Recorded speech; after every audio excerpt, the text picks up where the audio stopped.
প্রত্যেকবার আমের সিজন আসলেই আমি এই আচারটা বানিয়ে থাকি। এমন কোনো সিজন বাদ নেই যে আমি এই আচারটা বানাই নাই। যখন থেকে এই আচারটা আমি বানানো শিখেছি তখন থেকেই আমি এই আচারটা বানাই প্রত্যেকবারই। যত রকমেরই আচার বানানো হোক না কেন আমের, কিন্তু আমার কাছে মনে হয় যে এই আচারটা অনেক বেশি মজার।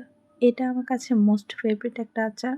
কক্সবাজারে আমরা যে বার্মিজ আচারগুলা খাই আমের, ওইগুলোর মতোই হয়। সত্যি কথা বলতে এই আচারটার ফ্যান আমি।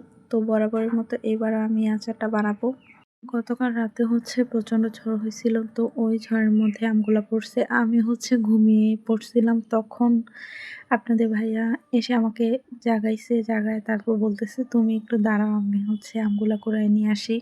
তো আমি ঘুম থেকে উঠে বারান্দায় দাঁড়াইলাম। আর ও আমগুলা কুড়ায় নিয়ে আসছে। সকাল অবধি আমগুলা আর পাওয়া যাবে না। কারণ অনেক বাচ্চারা এসে আমগুলা কুড়ায় নিয়ে যায়। প্রত্যেকবারের তুলনায় এইবার গাছে আম নেই বললেই চলে। আমাদের আম্রপালি গাছের মধ্যে মাত্র কয়েকটা আম হইছে। আর অন্যান্য যে দেশি আমগুলো আছে, আম গাছগুলো, ওইগুলোতে কোনো আমই ধরে নাই। আমি বুঝলাম না কেন যে এবার এত কম আম হইল। এইবার আমার বাচ্চাগুলো বড় হইছে, তো ওরা আম খেতে পারতো, কিন্তু এবার গাছে কোনো আমই হয় নাই। তো সেইজন্য আমি আর গাছ থেকে আম পাড়িনি। যেগুলা ঝড়ে পড়েছিল ওইগুলা দিয়ে আচারটা বানাবো। আমি এইভাবে আমগুলা পাতলা করে স্লাইস করে কেটে নিছি। তারপর এই আমের মধ্যে আমি চিনি দিয়ে ভালো করে মাখিয়ে রাখবো এখন।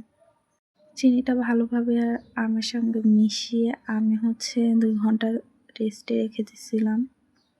এইভাবে রেস্টে রেখে দিলে হয় কি, পুরা চিনিটা গলে পানি হয়ে যায় আর আমের সাথে একদম মিশে যায়। আমি যার কাছ থেকে আচার বানানোটা শিখেছি সে আমাকে এভাবেই বলেছে আরকি বানাতে। তো আমি সেই অনুযায়ী বানাবো। YouTube এ অনেক ভিডিও দেখেছি যে ওইখানেও এইভাবে বানাইছে। তো আমি সেম প্রসেসে আরকি আচারটা বানাবো।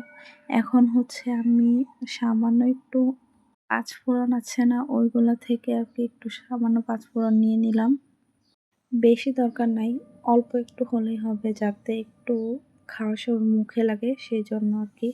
তো হামানদিস্তায় আমি পাঁচফোড়নটা আধা ভাঙ্গা করে নিলাম। তো এখন আমি চুলার মধ্যে কড়াই বসায় দিছি। আর দেখতেই পাচ্ছেন আমের মধ্যে থেকে যেই রসটা বের হচ্ছে সেটা পুরাটাই চিনি গলে পানি হয়ে গেছে। আমি কিন্তু এখানে কোনো প্রকার কোনো পানি দেই নাই। চিনিটা পুরা গলে অনেকটা পানি ছাড়ছে। আমার কাছে মনে হয়েছিল যে চিনির পরিমাণটা কম হয়ে গেছে, তো সেইজন্যই আমি আরেকটু চিনি দিয়ে নিলাম। তো যারা আরকি যেরকম মিষ্টি খান সেই অনুযায়ী চিনিটা দিয়ে নিবেন।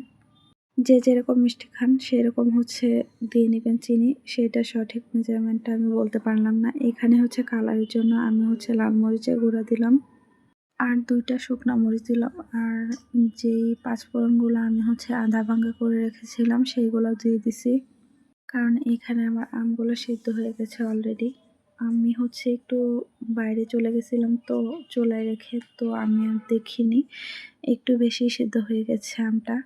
তো কি আর করার, কিছু করার নেই। আমি এই পরিমাণ পানি রেখে নামিয়ে নিব। তারপর অনেকটা পানি শুকিয়ে যাবে। আমি এখন ছোট একটা বাটিতে নিয়ে নিছি। এখন টেস্ট করে দেখব কেমন হয়েছে। আমার কাছে মাশাআল্লাহ অনেক মজা লেগেছে। তো ভালো লাগলে লাইক কমেন্ট করবেন। আল্লাহ হাফেজ সবাইকে।